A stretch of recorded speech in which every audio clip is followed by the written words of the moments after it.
Hello everyone, and welcome to the Blue Cube YouTube channel. Continuing our Adobe Animate tutorials from beginner to advanced levels, in this video, you'll learn how to use the Motion Presets panel to create pre-configured movements. This will save you a lot of time.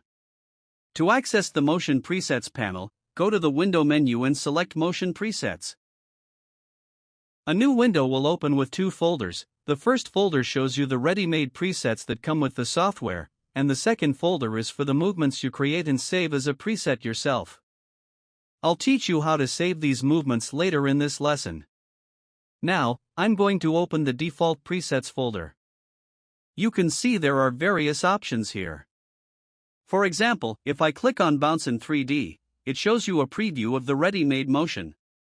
To use this preset, you must first create a shape. It can be a circle or a rectangle, it doesn't matter. I'll right-click here, select the oval tool, and hold the Shift key to create a perfect circle.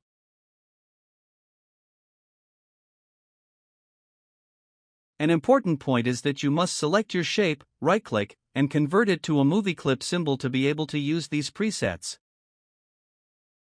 So remember to choose the movie clip option and then click OK. After your shape is converted to a symbol, select it again with the free Transform tool. Now I've selected the Bounce in 3D preset, which means it bounces inwards. If I click Apply, you'll see a motion tween has been created in the timeline. You can see a series of keyframes here, and the animation type is motion tween. This is why we can see the path of the ball's movement. If I play it, the animation runs. Notice that because it's bounce in, the ball seems to be coming towards us, getting bigger as it moves forward. Now, if we want to increase the ball's movement speed, it's very easy from the timeline. Where the cursor changes to two arrows, I'll hold the left mouse button and drag it inwards. You can see our motion is much smaller, so as a result, the speed also increases. If I play it, you'll see how much faster it is. And if I want the speed to be slower again, I'll hold the left mouse button on this edge and drag it further out to slow down the ball's movement. I'll click the play button again. I can now select this layer again. I'll shorten the animation to about 60 frames. I'll select the ball layer and this time choose Bounce Out 3D. You can see that the ball now moves and bounces outwards.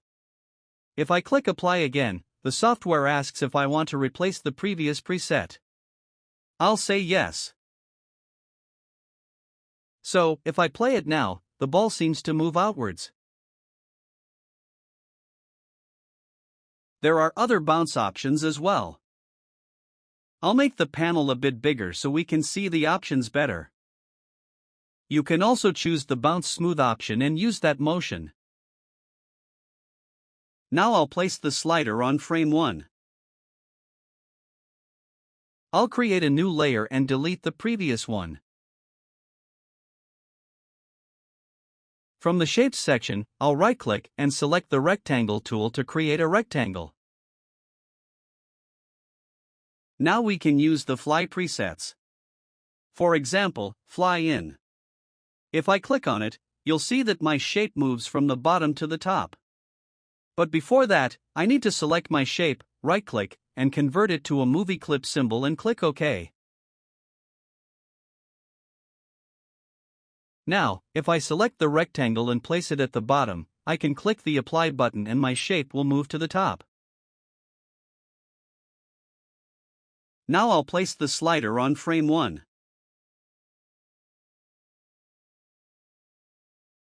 When you've created the movement, you can select the shape itself with the free Transform tool and place it wherever you want to make changes to the animation. I'll press Ctrl+Z to go back to the previous state.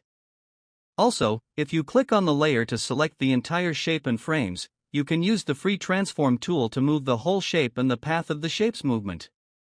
For example, I can place it at the bottom so the shape enters the scene from the bottom.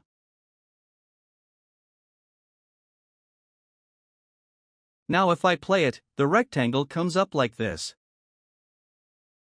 I can even select just the shape in the last frame and, while holding the Shift key, move it higher to create a change in the animation. I'll play it again. My shape comes from the bottom and ends up at the top. If I press Ctrl plus Enter or select the test option from the Control section, you'll see that such an animation is created for us. I'll also create a few extra frames using the Insert Frame button so my shape stays static for a moment. I'll hit the test option again to see the preview.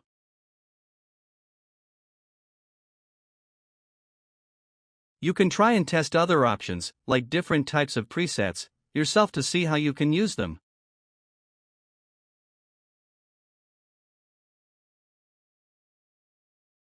Now I'll create a new layer and delete the previous one. This time, I want to combine a shape and text and then give it a preset. I'll create a rectangle.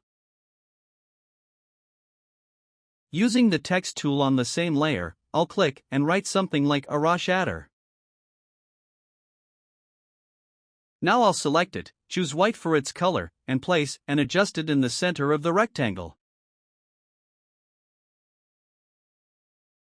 Now I have both a shape and text. I'll select both of them simultaneously with the Free Transform tool, right-click, and convert them to a movie clip symbol. I'll click OK. Now I can choose the Fly and Blur Left option and click Apply. This animation is created for me. I'll place the rectangle and its motion outside the stage. If I play it, you'll see that the text and shape come from outside and land inside.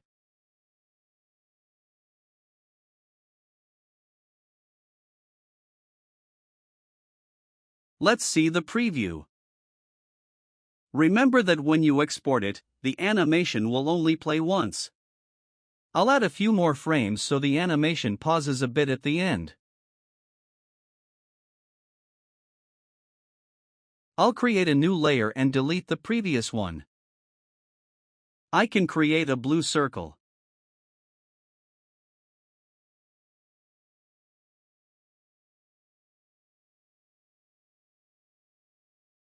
If we have a lot of items in the panel, we can type the name of the preset we want in the search box. For example, I want to call up the wave preset.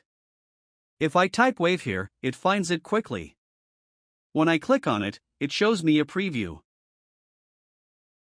I'll select the circle, press F8 to convert it to a movie clip symbol, and click OK. Now all I have to do is click the Apply button.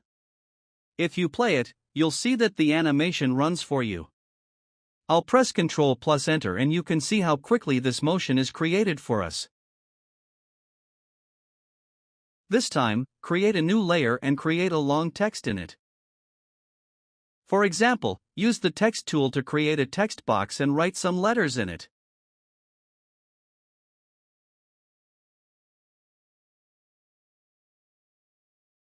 Then, as an example, select the text scroll preset.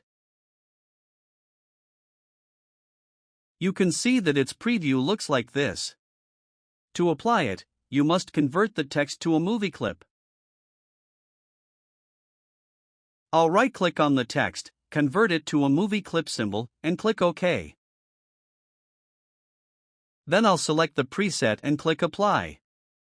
Just like that, the animation is created for us in this way. Keep in mind that the motion will always begin from the point where you position the slider on the timeline. Now I can select all the frames and move them to start from the beginning. I'll play it. There are other presets in the panel, such as spiral or smoke, and various other modes that you can use. Now let's create a new preset ourselves and save it. I'll create a new layer and delete the previous one. Now I'll place the slider on frame 1. I'll select the rectangle tool and create a square. I'll also change its color. Now I'll select the shape I've created with the free transform tool and press F8 to convert it to a movie clip symbol and click OK. We have many frames in the timeline.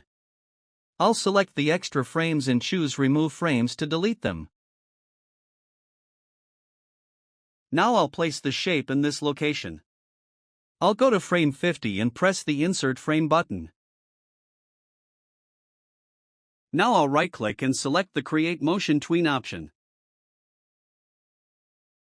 Now I'll go to the last frame and, while holding the Shift key and the left mouse button, move the shape forward.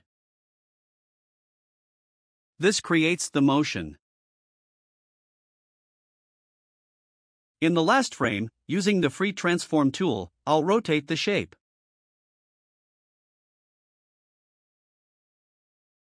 So my shape is both rotating and moving forward. If I click on the last frame so that only the last frame is blue, you can see that from the frame section, I can determine how many turns my shape should rotate. Here it says the square has rotated 179 degrees.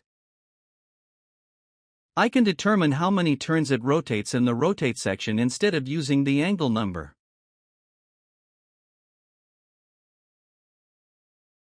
For example, here I'll say it should rotate 3 times.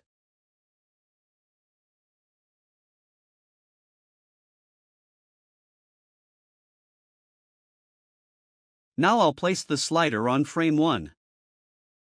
Now I'll click on the layer to select all the frames. From the Object section, I'll slightly reduce the size of the square.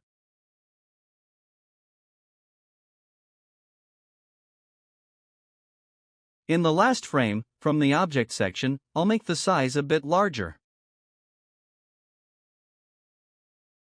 This way, our shape starts smaller and then gets bigger.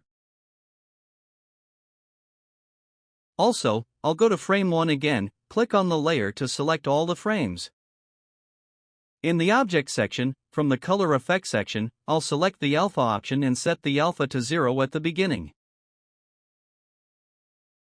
Next, I move the slider to the last frame, click here again, and in the Object panel, I set the alpha value to 100. So this way, my shape is both small and hidden at first, and over time, the shape appears and also gets bigger.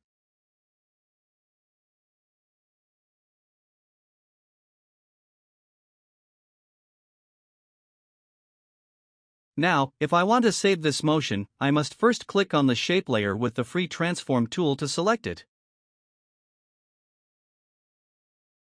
Then, in the Motion Presets panel, click on the Save Selection option. Choose a name for the preset, for example, I'll type the number 11 and click the OK button. Now you can see that a new preset has been created in the Custom Presets folder, which we can use in other projects.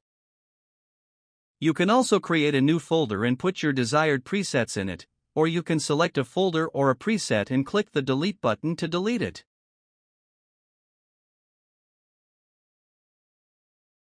Now from the File menu, I'll create a new document to use this motion that we saved. This time, instead of a square shape, I'll use another shape, for example, a pentagon. I'll select it, press F8 to convert it to a movie clip symbol, and click OK. Now all I have to do is select this preset that we saved and click the Apply button. This way, you can see that the motion we created is created very quickly and saves us time. If I play it, everything we did and saved before now plays again.